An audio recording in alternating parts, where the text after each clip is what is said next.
Hello, everyone, and welcome to Tapping Your Creativity in my studio today. We have guest artist um, Casey Matthews live with us today from her studio. And she is an incredible artist and friend. She lives in Florida where she works and has her own gallery. So I can't wait for her to join us live. I'm waiting for her to jump in, hopefully soon here. And Casey was actually born in Texas and lives now in Amelia Island in Florida for the past 20 years. She's lived there. And all about her life there, her work, and she's an incredible artist, and she's going to join us right now. So, hi, Casey. Hi. Welcome to my studio and tapping your creativity today with us. I am super excited to have you join us today. I'm grateful that you joined me in this amazing project. And we're not only helping each other as artists, but we're coming together, like I call it, hashtag Army of Artists, to Right. help our community at large. And we're going to be selling our artwork and make money for food shelters. So I'm really excited Sounds about that. great. We should Yes. save So the thank world. you so much for being a part of this project. Well, thanks And for inviting me. It's an honor that you considered me essential that I could have knowledge to share with people. So, well, you have a lot of knowledge, and you have been an example to all of us. I actually met Casey not too long ago in February. We had a workshop with our teacher, Steve Amony, and we worked together. And that was the first time that we met each other, worked close to each other. We didn't really know each other, and I think we have learned to respect each other and to really understand where we come from as artists and as human beings. And it's a joy to have you today. So well, please thank you. tell us who you are, where you live, where do you work, all of that. Well, I currently live on Amelia Island, Florida, which is northeast Florida. And I've been here for about 20 years, and I've maintained an open studio, the first one I've ever had in my life. So, or this is the second one, but I'm originally from San Antonio, Texas, and I think I'll always consider myself a Texan because Floridians are kind of strange. but um, but yeah, I think my upbringing really kind of shaped who I am today. Because my So, yeah, tell us a little bit about, how was your childhood living in Texas, and what did your parents do? well, my dad was a math professor and a banker and specialized in computer programming, a Okay. side of my brain that doesn't really work that well. And then my mom was a realtor and she loved to sell like nobody's business. And she was always trying to get me to sell something. I'm like horrified. No, I'm not selling anything. So as an artist, you obviously have to get the courage to sell your own work, but I think it's important to have the product first before you start selling. But Right. I was raised in a home that had a lot of original art, and I thought everybody had original art until maybe like a decade ago. I didn't realize that other people didn't collect art or even posters. And so, but my parents, being in Texas, they had lots of blue bonnets and cowboys and horses and barns, which is great for somebody, but I didn't like that. So I rebelled and they let me decorate my room however I wanted. And so I would create these large abstract pieces just as pure decoration. But that was probably the first time I ever made abstract art was in high school, just so I could decorate my room. Because you didn't appreciate maybe the art that was around you as much, or maybe it didn't speak to you that You much. know, it was technically gorgeous, and they were some prominent artists, but it was nothing that inspired me. But I guess that's a Texas thing. Everybody likes blue bonnets, and I mean, they're gorgeous. It's like a field of blue that you've never seen before. So Right, right. And I think you had a period where in high school maybe you stopped doing some art because I you were did. concentrating I on like mean, going I into took, college and applying and yeah, I took private lessons my whole life, starting at age 5. And then it was after school or on Saturdays, and just loved that, learned so much. But oddly enough, I didn't take anything in high school, which I kind of regret because I understand we had a really cool art teacher. I think he was barely older than us. So everybody thought he was super cool. But I was too busy trying to get into college and, buffing up that resume. And I didn't really think art was considered serious. And I wouldn't say that I was the smartest person. I mean, I definitely didn't graduate last in my class, but I but was you a did go genius. into debate, didn't you? And you love that. I did. Well, I was probably the worst student in there, but I was in speech and debate for 4 years, and somehow I was more on the speech side. Somehow I could do that. And it was almost like just shedding yourself, probably like an actor does. And it Someone just, just said you did have a great art history teacher, Mr. Pete Pavey, Peavy. I did, but I didn't take him. Oh. I mean, our school had a great teacher, but I didn't take a single art class. Yeah. And yeah, Yeah. Mr. Peavy was supposed to be really cool. I think a lot of my friends still keep in touch with him on Facebook and stuff. But that was my debate teacher that just made that comment. Oh. But So you still have someone that from high school that you keep in touch with. yeah, and she is one of my biggest fans, and she has one of my paintings. And apparently she forgot I was a horrible student, so she just still loves me. That tends to happen sometimes. Yeah. Yeah. Yeah. So I'm sorry, I totally screwed you up there. So you were saying, so you did apply to college and you I went did. there. I knew that I wanted to study art in some capacity. I kind of thought I was going to go the graphic design route because that was the more responsible route, more business, and then I could make my art that I wanted to make in my free time. So I started out in graphic design, but it just really wasn't my passion.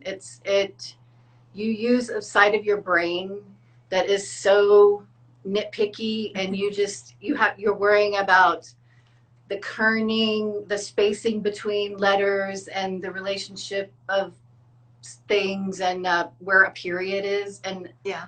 I don't want to obsess about nonsense like that. If I want to tap into that, it's going to be about my own work. It's going to be about finishing off my work in such a professional way and presenting it, but I'm not going to work. I thought I was going to work for an ad agency or something, but I'm glad that I didn't. So let me So ask you I changed something. to painting. How has this period of COVID affected you? If it has, or have you been able to be creative like you were before? Have you been able to sell like you did before? Tell us a little bit about what is today looking for you. Well, initially, probably like a lot of other people, I had a major freak out because I didn't think, who's going to buy art right now? That's a luxury to most people. Yes. And I just tried to cut as many expenses as possible.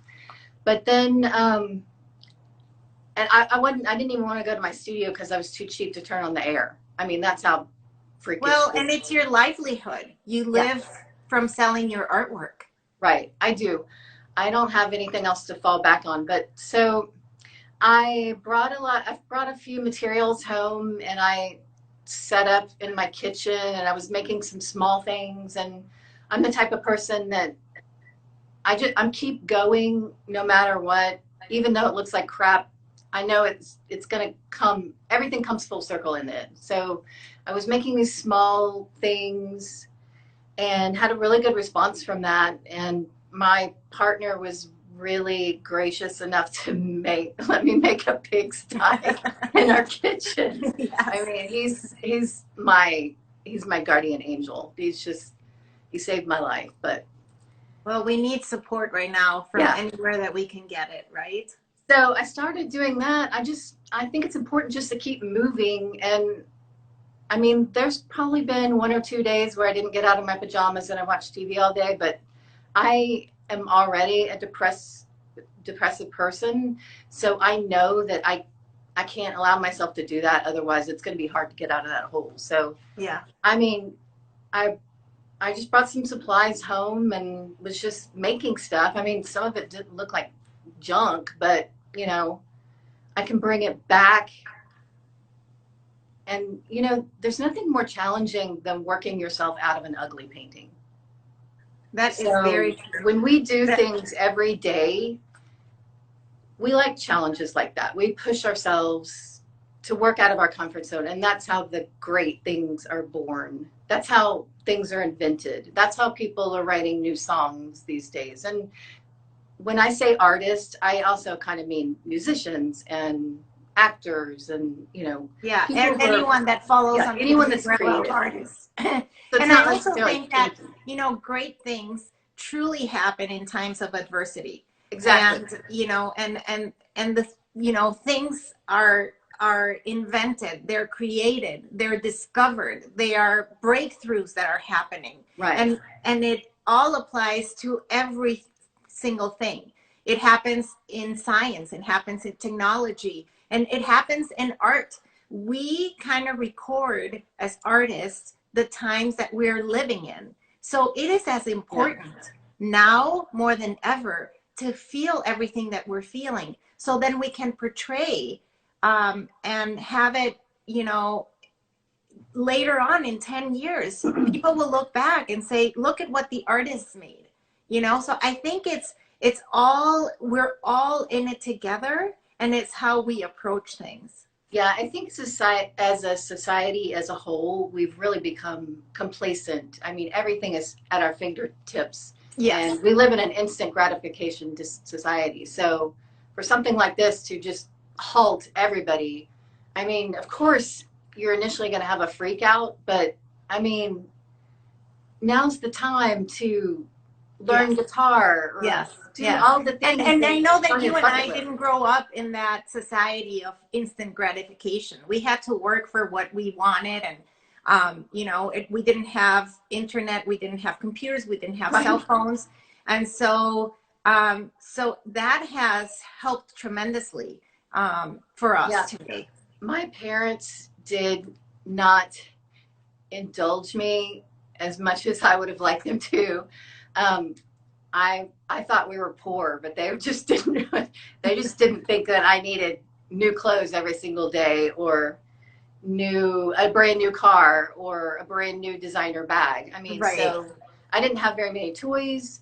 So I would cut up my dad's t-shirts, which he's still probably angry about. I would cut up my dad's t-shirts, and I'd use some pantyhose, and I would stuff them and embellish the face, and I would make a doll. Yeah. And then I was designing. It kind of pushed you. It pushed you to do things that you would probably never have even thought of doing. Right. I used to design my own clothes, and then I had my cousin, who is an excellent seamstress.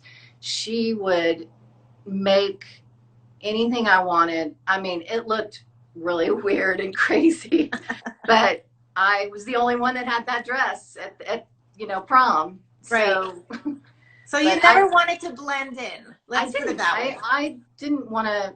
I mean, I didn't try. I'm still not going to be one of those artists that has purple hair and say, "Hey, look at me, I'm an artist." But I definitely, if I wasn't going to have the Betsy Johnson dress that I really wanted, well, I'm just going to make my own.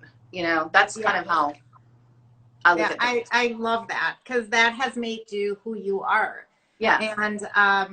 And I know you worked in a gallery before, and it gave you some business, advice on how to, sell your work and promote your work and how to approach people. And also, I know you did some art fairs. So can you talk to us a little bit about that? Yes. So when I graduated, I felt like I was thrown to the wolves. I had no skills. I didn't know how to approach a gallery. I didn't know how to apply to any shows. And like you said, back then the internet wasn't invented. There was no social media. There was no cell phone. There was no digital camera.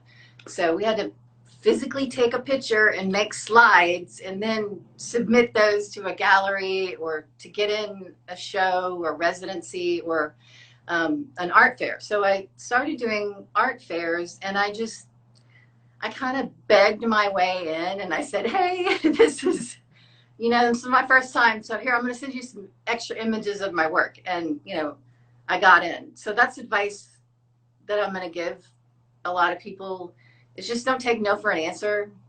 And just, people always ask me. There is always a loophole. Yes. People always ask about it. How did you get that opportunity? And I was like, well, I just asked. I mean, yes. So I learned a lot. I learned that it was something that I didn't want to do because it's very physically labor intensive. And, people will come in your booth and just insult your work to your face. And you're like, you have to kind of take it and know how to deal with it. It kind of brings you a second skin, doesn't it? It does. I think I really toughened up and developed a lot of patience. I learned how to merchandise my work, the psychology behind price points, how to present yourself the most professional way as possible. Because you're also looking at how you don't want to be also. So all of this is really good knowledge. And everything I've done, I just take, and it's always been a learning experience, even the tough times. I've had artists in my life that I thought were kind of my mentors, and I learned that I didn't want to be like them. But it's important. So, it's important to go those places and to be like, you know what, I thank you for showing me what I don't want to be or what I don't want to do, because I will take that with a grain of salt and move forward and take that with me and, and hopefully learn. You always have to learn the good and the bad and the in between so you can grow. That's the only way. And the only way by doing that is throwing yourself out there. And we all have, in a way. Because I'm really shy, and it kills me to say a fake comment that I don't mean. Right. So I had to learn how to sell something in the most authentic way without being pushy, with being sincere. And you also have to be patient with people, because if they're going to drop $5,000 on a painting, that's a lot of money, and they don't want to regret it. And you have to hold their hands. And so I'll Photoshop paintings in their room for them so they can see what it looks like, or I'll let them take things out on approval if it's local. Yeah, for sure. And so I'm fortunate where I don't think a lot of other artists have been in that situation, because I've had an open studio for 20 years. And that's even though I'm shy, I've had to deal with people coming in and interrupting me, and they just love to see you work and stuff. And of course I stop what I'm doing. People don't know this about Casey, but Casey is shy. She keeps to herself. So I literally had to push her out of her comfort zone. And I'm so proud of you, because you're doing an amazing job. And now you're going to show us, if you can, we're going to move into your studio space where you have all your materials and you can show us. And then we're going to talk about your process, and you're going to show us what your inspiration is and how you go into that process. So that'd be great. So if you can take us there now, that'd be fantastic. Okay. She's going to take the hopefully phone I can out of the do tripod. Yeah. So sorry, it might move a little bit, but just stay with us for a minute. Okay. So then I turn this around, right? Okay. Correct. So I'll show you this in a minute, but I'm this is going my, to stop the comments right now. okay. Thank you for reminding me, Robin, and we'll put them back on as soon as the interview is done. So you have questions, so you can actually see Casey's work. So I have about 1,000 square feet, and half of it or more than half of it I use as kind of my gallery area where And I we'll go try to, into there at the end. Yeah. yeah, so I like to meet clients and designers in here. So we come back here, and this is the messy area, but of course I cleaned up. I mean, it has at times looked like Francis Bacon before. I love But it. so I'm not really going to do a demo because it's not really my thing and it takes too long, but I'm going to show you a few things in progress. So the important thing when you start is what we call activating the canvas. It's just literally throwing paint on there and just not thinking about it. And just, a lot of people are intimidated by the white canvas. So I'll start with things horizontal like this. On the floor? Yeah. So then I have like some fluid paint, and I drop it on here. Yeah. And then I use my wonderful water bottle. Spray bottle. Agua, that's good. You have it in Spanish too. I like that. Yeah. So, I mean, I wouldn't say I always do this, but it's a good way to just get started and not think about it. Okay. And so then sometimes I will get to this point and there's so much paint on it that I just lift it up and let it all kind of drain out. Are you using like a liquid acrylics, or what is your medium that you like using? What are the materials you like? So I really like, everybody uses golden. Yes. And those are the fluid kinds. So yes, they're more, they have a lot of water in it. Yeah. And so you just need a little bit of water and a little bit of the material, which is great. Yeah. And you can dilute the paint. I'll show you in a minute. I use a lot of different kinds of paint, and I also mix them together. This is flash, and it is similar to acrylic, but it's highly pigmented, and the binder is vinyl instead of plastic. And how does that work with acrylic? Okay. Oh yeah, it goes. It's water soluble, so I can water that down too. Okay. And then hold on, I didn't. For everyone, asking already, probably in their heads, what are the materials? I'm going to list them as I always do, so don't worry. So I love, these are acrylic gouache. Gouache, yeah. It's not like typical gouache where it can lift off. This is permanent. And this is the brand that I like the best. It's Holbein, is that how you say it? Yes, it is. And like I said, I'm going to list them all so what is the difference between using like the gouache paint versus, just the normal acrylic? What do you find different? Okay, so when I kind of just mix a lot of things together in here. Okay. And then sometimes the paint just separates in certain ways that I can't explain, but I just go with. Yeah. So, and you have mark making or marks on that one, right? Yeah. So here's another one that's kind of the first layers. Yeah. Do you usually start with a particular like color palette in mind, or not really? Not really. Although I say that, but I kind of like black a lot too. And I'll show you when we talk about my favorite pieces, I'll show you that. So this is like super watery, and then you can start going over, and they just make these cool little lines, and it's just a different kind of paint. And they look like you're creating, your first underneath painting and then you go at it again, you let it dry, you go at it again, you let it Yes. dry. So I'm literally always waiting for them layering. to dry. Yeah. So I'll work on, 20 paintings at a time. And then I'll also go. It is dry. true. I have seen her do that. She works on 20 paintings at a time. So I'll dry things out in my nice room, if that makes sense. Yes, it does. So let me see where the other painting. Oh, okay. So shoot, I don't know what I did with it. So then I like to start making marks like this and just kind of getting some gestural strokes. Yeah. You can also start drawing. I collect like little seed pods and stuff, and just depending on my mood and how quiet or energetic I am. Yeah. And, kind of, I like to choose the ugliest color possible.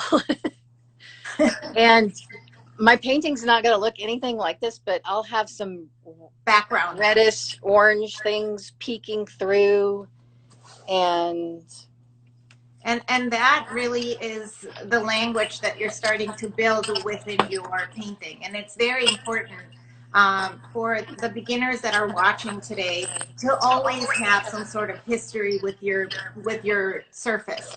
Yeah. So by creating layers upon layers, you're going to be able to see some things that you didn't see necessarily before. And all of a sudden, there's some accidents that you love and you want to keep. And there's some accidents that you're like, oh my God, I got to just wipe it and start again. Yeah, it's really kind of painful when I get, I get so attached to these really super watery layers. And yeah.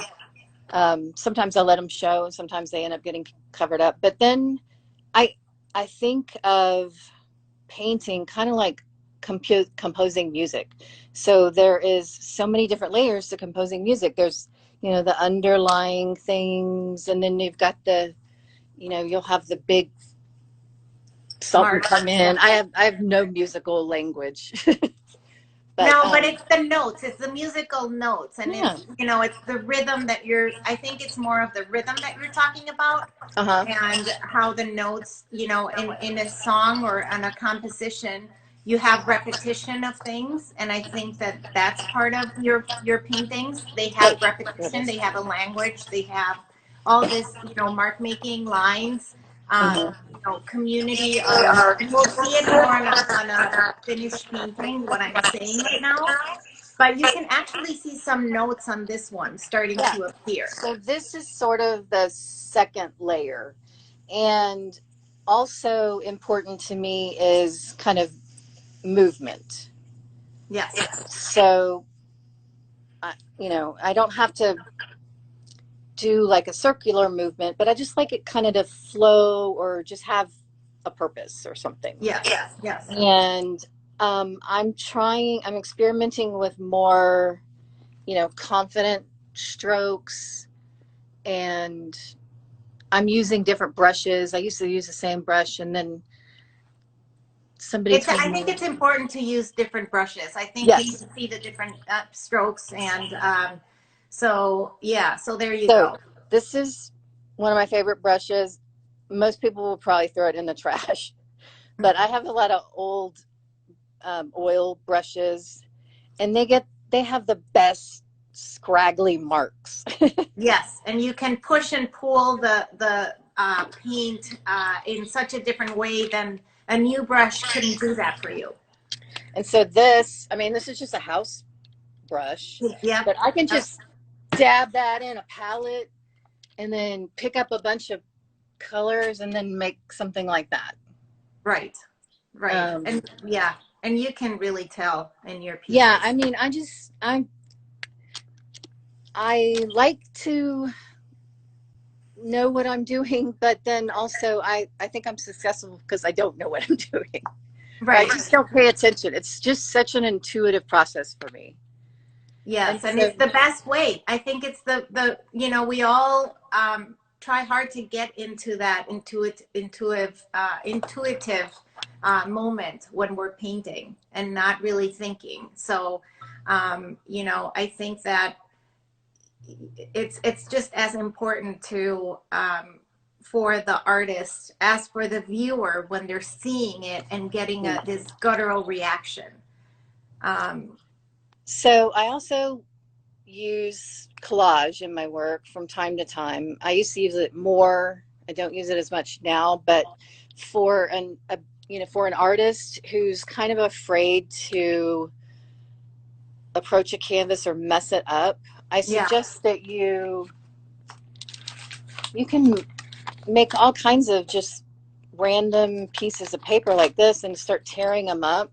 Yes. And then tape them on here and see how it's going to look. And it's like, okay, do I like that enough to glue it down? Or I struggle with too many like impressionistic strokes, and I need to have more bold things. And so this has helped me. And also to be able for the piece to breathe a little bit. When it gets messy like that, then you can put a piece of paper and kind of cover some things and see, okay, this is where I need to edit or not, or, it really helps to do that, to put a piece of paper into your canvas when you don't know how to move forward. Just literally cut a piece of paper and tape it onto the canvas and see what that shape changes in your painting or not. Yeah, I really like the brown craft paper, and me you too. put that on and it just looks, it's just a flat opaque thing, and it's like, oh, that's what I needed, and it's just, I just rich in color, and it's just, I agree. I love using craft paper. I love to mix so many different things, like transparent things and opaque things, and then I've got some muddy, ugly areas, which people would think is ugly. I have like these containers full of mud. Yeah. Right here. And I've been trying to use more mud because it actually makes the color pop more. Yes. It's kind of like. But you use the mud underneath, right? Oh, I use it all. Okay. I use it as I go. It's kind of like you don't know what sweet tastes like unless you have tasted bitter. Right. That kind of thing. So take us to one of the paintings that you are going to talk about in the gallery, and that would be fantastic. So these are some that I really like, and they are 30 by 40. Okay. And so I started these with kind of, the watery black background. Yeah. And then I had bought some water-soluble oil paint, and that was kind of the first time I had gotten back into oil paint since high school. I'm going to tell you something that I'm looking at. So Krista Harris talks about in her paintings about how like sensual manipulated surfaces, which seems to leave, like they live and breathe concealing as much as they are revealing. I think that you're right there. You're concealing as much as you're relieving and revealing, and it just it captures your attention from one corner to the next. You just want to discover and feel, because it almost has like this sensation that I'm getting that is just really rich and beautiful, and the compositions are amazing. And like you said, you have a language in all of them that it's very unique to you. So the reason why I like these so much is just because it was a shift in my medium and how I was using it. And I just started making these more aggressive, strokes. And it kind of, my work is kind of taken off on here. So these are important to me because of that. And I remember when I got a whole bunch of golden paints for Christmas from my dad, and my work completely changed then. So to kind of that watery, really watery looking stuff. Like So here's can you give us a tour of the gallery? yeah. So, well, first of all, here's another one that I really like. Ooh, And I love the pink in there. yeah, I kind of want to keep this for myself, but I don't know how well it would go over with a huge pink painting in my house. But there are so Look many at that. layers. Wow. It just it makes my heart sing. Like that little area took 4 days to dry. There It was makes so me happy. There is no doubt. It's a happy piece to have in your home and to look at every single day. and so It's amazing. here's an example of when you mix a bunch of the different paints, like the gouache and stuff. It just you get these little outline. I don't know. That's just so cool to me, and it's not planned. And I don't know how I do it, but I'm going with it.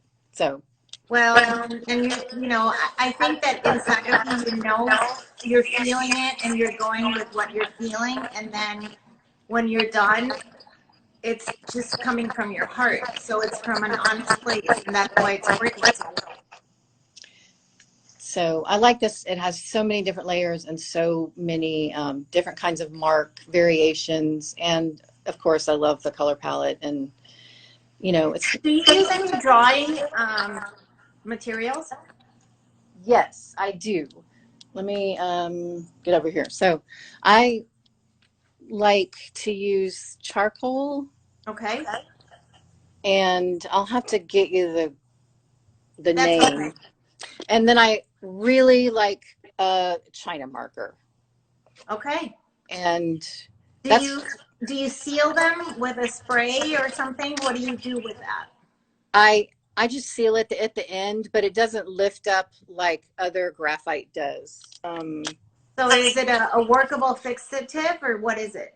No, I quit using Any like sprays? vine charcoal because I didn't want to fix it anymore. So at the end, I just put like a polymer medium, Gotcha. like a satin sealer. Yes. But yes, so I draw at the beginning, I draw at the end, middle, whatever. Here's an example of using that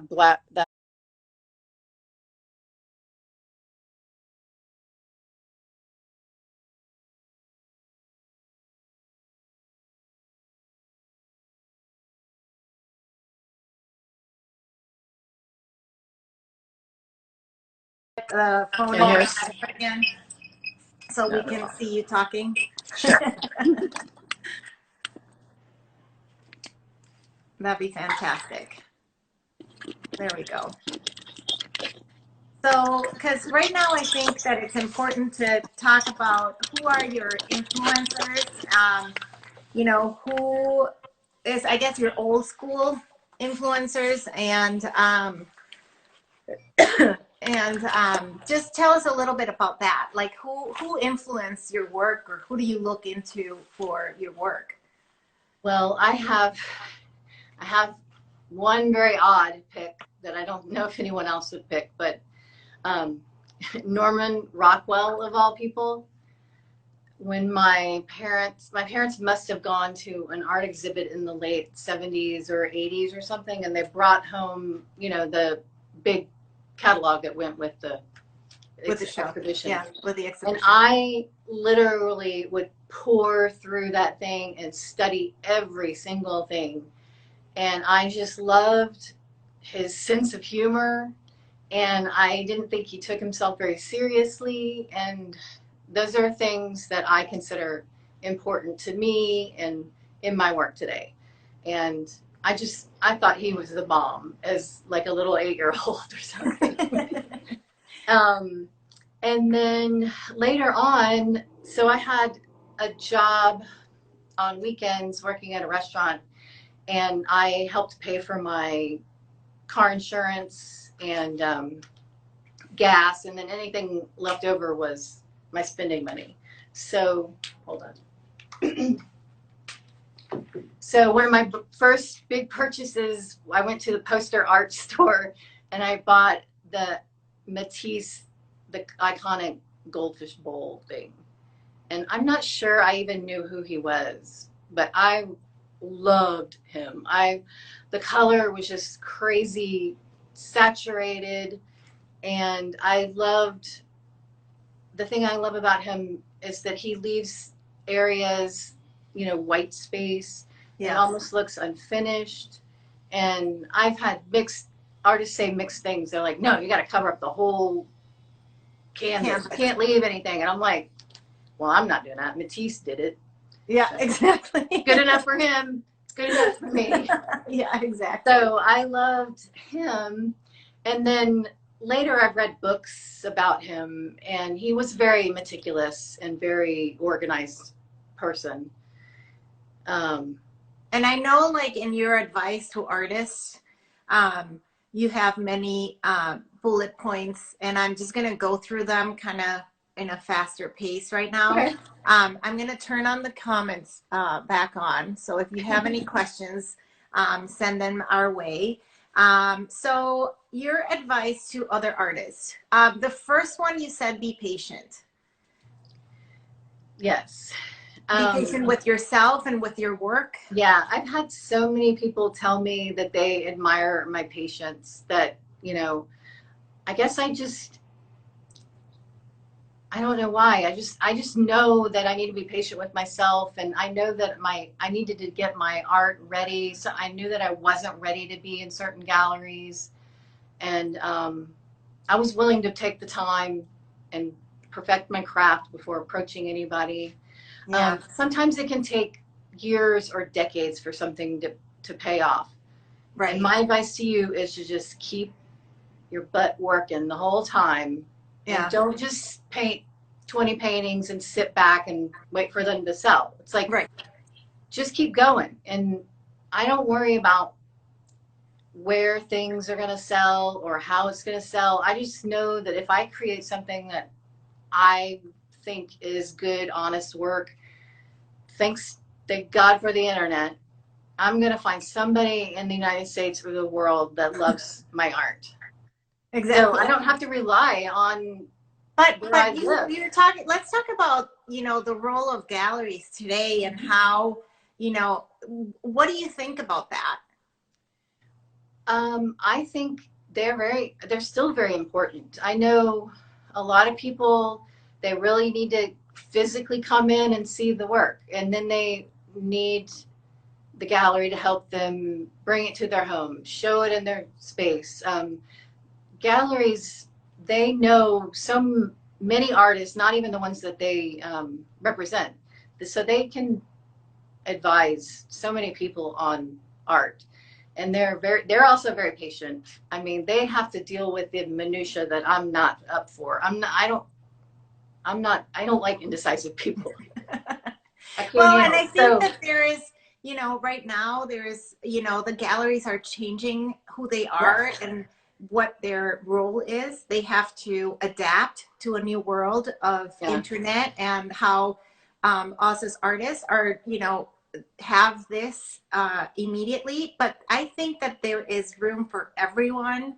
And as long as you find the gallery that is successful in all shapes and forms, so finding collectors and really treating their artists with respect. Right. And, and utilizing the internet and really showing and showcasing your work as best as they can. I think that is an incredible way of working with a gallery. Right. So, and, galleries have relationships with the interior designers. Yep. And the interior designers are the ones that get you in the magazines, which is not life-changing, but it validates me to people like my grandmother, who just thinks I'm just like, I know. But so I had somebody come in my studio one time, and he was like, how do you come up with these prices? And I just literally came off my tongue. I'm like, well, the longer I've been painting, the more galleries I've been, the more people know me. I've been published in so many magazines. So all of that builds up, and you're able to raise your prices, you know. 100%. And I think a good gallery is going to want you to succeed in all of your galleries, because the more popular you are, the more the gallery is going to be able to sell for you. That's a good gallery. Not all of them are like that. Some of them are, I mean, it's just like artists. There's some people that are just really guarded and competitive. And it's important for all of us to learn about how we can best, as professional artists, showcase our work. And if that means working with different galleries, or you putting yourself out there and you are your own gallery, go for it, do it. Just don't stay, you know, static. That will not work ever. I mean, whatever scenario that you do, you wake up, you go to work, and you just make it happen. Things are not just going to land in your lap. They have to, like, inspiration has to find you working. Yes, it really sure does.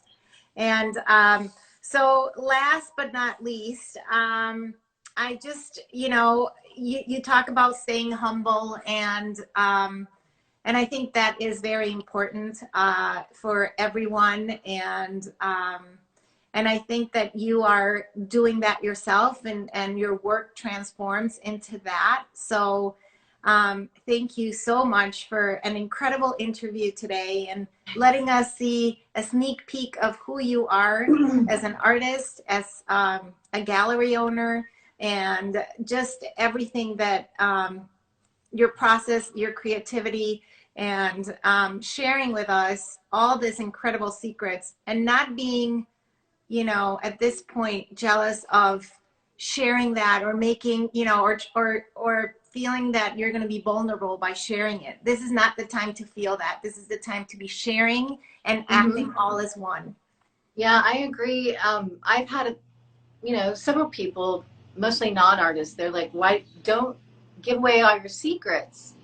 And my response is, if I'm that worried about somebody ripping me off, then I'm not that good of an artist to begin with. Correct. Because I'm always moving and changing and learning new things, and you're welcome to copy what I did 10 years ago. I don't care. That's 10 years ago. Yeah. But I do believe that actually, if you have someone who is trying to, you know, do the same, imitate you, that is a huge compliment. And they will not stay in that space. But that is something that, you know, good for you that you inspired someone to paint kind of like you. But every brushstroke and every arm is different. So it will never be the same. And the more, the merrier that we have. And so there is room for everyone. And that is the beauty that we see here. And we are just stronger together. And I am so humbled by our artists and our community. And so I just want to say thank you so much. And we'll see you soon, everyone. Thanks, Casey. Thank you so much. I appreciate everything you're doing and sharing all of your knowledge and talents with everybody too. I mean, just being a facilitator is being so helpful. I think, you know, a rising tide lifts all ships, and we need each other more than ever right now. So yes, we do. We sure do. So thanks, Casey. We'll see you all on Saturday at noon. Take care. I'm actually, my next guest is Jonathan for a gallery. So we'll have a gallery and their point of view, and I think it's going to be fascinating. So please tune in on Saturday at noon Central Time, and we'll see you then. All right. All right. Take care, everyone. Thank you so much. Okay. Bye, everybody.